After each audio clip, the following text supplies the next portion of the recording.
বঙ্গীয় সাহিত্য পরিষদের মর্যাদা রক্ষায় সামিল হলেন পবিত্র সরকার, মীরাতুন নাহার, স্বাগতা দাস মুখোপাধ্যায়রা। তাদের অভিযোগ, বাঙালির গর্বের এই প্রতিষ্ঠানে বর্তমান কর্তৃপক্ষ এমন কিছু কাজ করছেন যাতে বাঙালির ঐতিহ্যের ধারক বাহক এই প্রতিষ্ঠানের মর্যাদাহানি ঘটছে। কলকাতা প্রেস ক্লাবে অনুষ্ঠিত সাংবাদিক বৈঠকে বিদ্যুৎ জনেরা বলেছেন, বঙ্গীয় সাহিত্য পরিষদের সংকটাপন্ন অবস্থার কথা সাধারণ মানুষকে জানাতেই তাদের এই উদ্যোগ, যাতে ঐতিহ্যবাহী জাতীয় এই প্রতিষ্ঠানটির বর্তমান এবং ভবিষ্যৎ সুরক্ষিত থাকে। ব্রিটিশ ভারতে বঙ্গীয় সাহিত্য পরিষদ সারস্বত প্রতিষ্ঠান হিসেবে যাত্রা শুরু করে 1893 সালে। উদ্দেশ্য শুধুমাত্র বাংলা ভাষা ও সাহিত্যের উন্নয়নই নয়, বাংলা তথা বাঙালি সংস্কৃতি, ইতিহাস, পুরাতত্ত্ব, সমাজ এবং অন্যান্য বৈজ্ঞানিক পাঠ ও গবেষণা মানুষের কাছে যাতে পৌঁছতে পারে।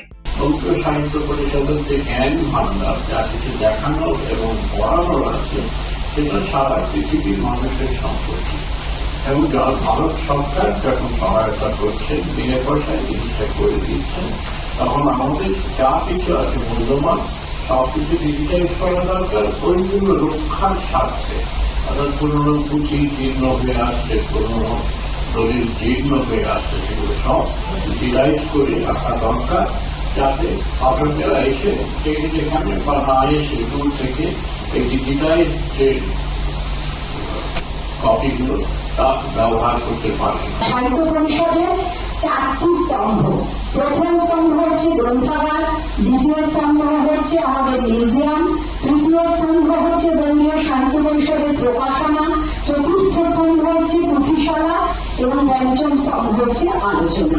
এই যে স্তম্ভগুলি, এই স্তম্ভগুলি কার্যত এখন প্রায় আপনার বসে গেছে বলা চলে, কারণ বর্তমান কর্তৃপক্ষের চরম উদাসীনতায় এই যে স্তম্ভগুলি এগুলি পরিচালনা করা অসম্ভব, অসুবিধাজনক অবস্থায় গেছে।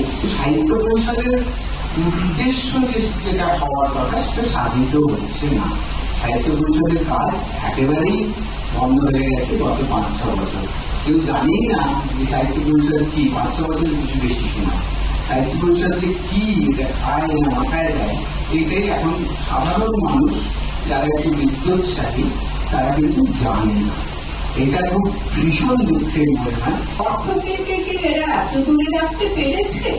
তারা হলে শুধুমাত্র পদগুলো নিয়ে কারাকারি, আর শুধুমাত্র এই পদ থেকে ওই পদে যাওয়া, সেই পদ থেকে আরেক পদে যাওয়া, নিজেদের মধ্যে পদের খালি বন্টন ব্যবস্থা এবং একটা প্রাইভেট ব্যক্তিগত সম্পত্তির মতো করে এটাকে ব্যবহার করা, সেইটুকু স্বার্থের জন্যই কি এরা কাজ করছে। দুর্নীতি শব্দটা আজকে একটা পচে যাওয়া শব্দ। দুর্নীতি সব জায়গায় ঢুকে গেছে, গোটা রাজ্যে দুর্নীতি, গোটা দেশে দুর্নীতি চলছে। দুর্নীতির ফাঁকের মধ্যে আমরা ডুবে রয়েছি। আমরা রাজ্যকে বাঁচাতে পারছি না, দেশকে বাঁচাতে পারছি না, রাজনীতিকে বাঁচাতে পারছি না। অশোকের রিপোর্ট, এস নিউজ।